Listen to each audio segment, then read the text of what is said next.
Dear Lori, thank you for these weekly tips. I have devoured each and every one. Well, you are so welcome, Maggie, and I'm so glad you're enjoying them. My kids are a bit older, and I wondered if you had any advice for me. My daughter is almost 13 and about to enter high school. She finished middle school with some anxiety as 8th grade proved to be a bit of a challenge for her socially. She was often excluded from friends that she has known for years and had some difficulties with the basic mean girl attitudes and group bullying. I've tried to boost her self-esteem, but I know that praising her intelligence or her loyalty as a friend isn't enough to help her make it through these teen years. Any ideas on how I can help her retain her self-confidence in the face of her friends who now make fun of her sensitivity and her awkwardness? Any ideas, Maggie? Okay, this is a really great question, Maggie, because let's face it, high school can be a really, really difficult transition for any child, whether they are well liked or popular or socially awkward. We all go through a phase of finding our place, making social blunders, and then coming to know who we really are through the relationships and the experiences that we have with our peers. Lucas, you and I were just friends. You can't make me quit!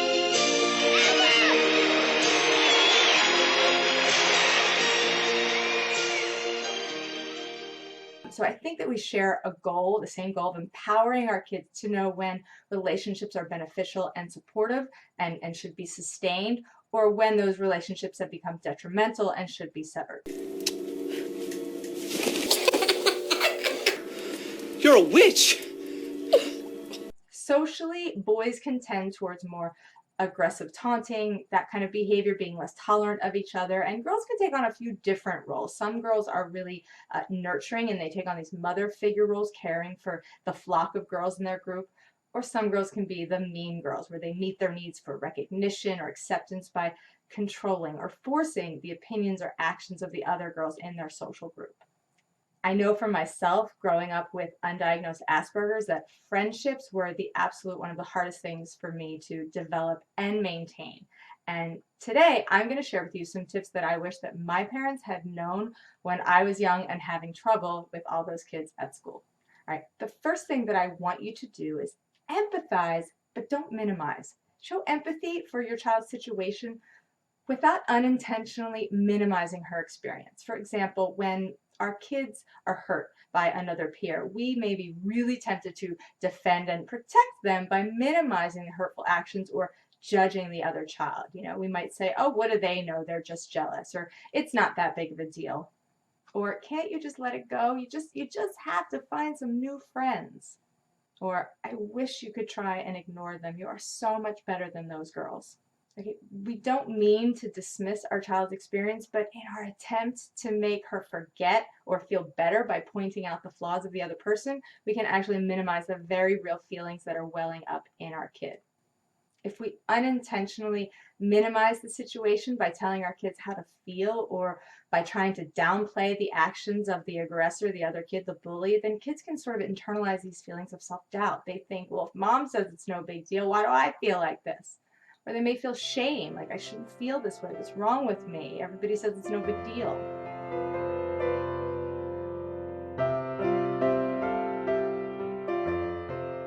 So instead, I want you to just stay with straight up empathy. Don't add any buts or you shoulds. Just hang out with the feelings and see what comes up for your child.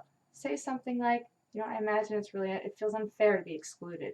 Or I can tell that this has been weighing on your mind. Being called those names, that must have really hurt you deeply. Or I know that those girls meant a lot to you and it's got to be upsetting to feel like they don't want to hang out with you anymore. I don't want you to tell your child how to feel or to make excuses for the behaviors of the other girls, but just stay with what she's feeling. Instead of praising your daughter or degrading the mean girls, just walk your child through an exploration of her own emotions, because this is what's going to build her self-esteem. Knowing that she actually has full control over her emotions and then giving her the space to process all of those painful feelings with your support and your connection. All right, my next tip is I want you to move your child from being a victim to being an investigator. I want you to teach her how to listen for feelings and needs without taking what the other person says personally. You know, bullies need compassion too, so guide her to investigating what the mean girl might actually be experiencing when she acts this way. What need is that girl trying to meet, or what might she be afraid of? So instead of saying, you know, "Oh, those girls don't know what they're talking about," or "don't listen to them," be curious about the motivations of the other person. Ask your child, "Wow, she made some pretty harsh judgments about you. You know, she must have been pretty worked up to do that. I'm wondering what was going on with her. I'm wondering what she was really trying to say." You know, and your child may say, "Oh, she has no reasons. She's always mean like that."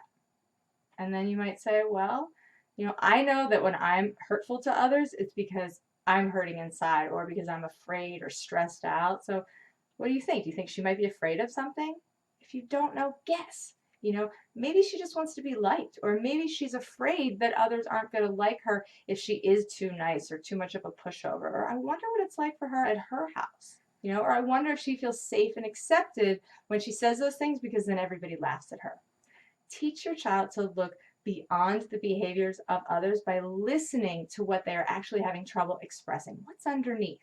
You know, then kids come to see that those barbed words and the exclusionary behavior is not personal, but actually a cry for connection from a child who's unable to express it in more positive ways.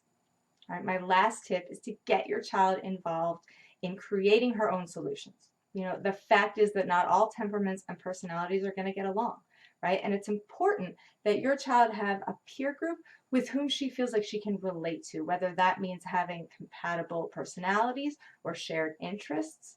If it doesn't get better at school, then I would suggest finding a group outside of school.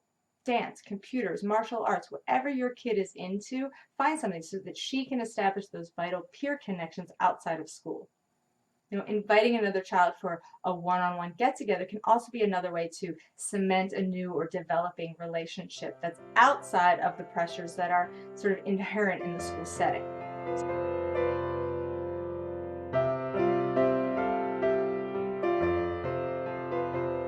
So encourage her participation in finding a solution. You know, you can start a conversation by saying, "You know what, it's really important that you develop some relationships with kids that you enjoy spending time with. I think maybe finding an activity that you like or a class that you could attend, that might be a good start. You know, tell me about how you see this happening. You know, what are you thinking?" The reality of high school today is that bullying can be rampant, Ed, and we really can't control the words or actions of others, so we need to help our kids adapt to all kinds of situations, right? We may not always be able to change their circumstance or adjust the environment, but we do have the opportunity to lead them to find their own resilience when we teach them that they do have the power to change how they feel and to change what they see, and then therefore meet their needs in new ways. When she feels empowered by her feelings instead of ruled by them, then she can actually learn to trust that her sadness and her disappointment or that fear are actually valuable clues to what she needs. I know that if I had only had someone say to me, "You know what, that really hurt you. Those girls said some things that really hurt you, and I'm not going to tell you how to feel. I just want you to know that I'm here for you and that we're going to get through this." That would have given me such confidence to be able to adapt to whatever was thrown my way. So Maggie, that was my teachable moment for you. I hope that you found it helpful as you support your daughter through this really challenging phase of childhood. And I'd love to know, so be sure to drop me a note and let me know how you guys are doing. Okay, and now for you guys. Have you ever had the mean girl experience or been bullied or taunted by your guy friends? Or maybe you were the bully growing up. Can you think back to what you were really feeling or needing at that time? I'd love to hear your adult perspective on how you felt as a kid. So go ahead and leave me a comment below and share your experience. And if you want more tips and tools like this, be sure to visit me over at teachthroughlove.com and get on the email list so that you will be the first to get all of my latest and greatest delivered right to your inbox. Okay, and now if you're really, really struggling and you are totally ready to create change in your home, then you want to check out my 8-week live online parenting series, Peaceful Solutions for Parents and Kids. It starts August 15th. I am so excited about our group already. It's already halfway full, and I would love for you to join us. So just visit my website for all the details or click on this link right over here. And in the meantime, if you found this video helpful, I would be so grateful if you could click below, like it, and share it with a friend. Thank you so much for watching, you guys, and until next time, please remember it is about consciousness, not perfection.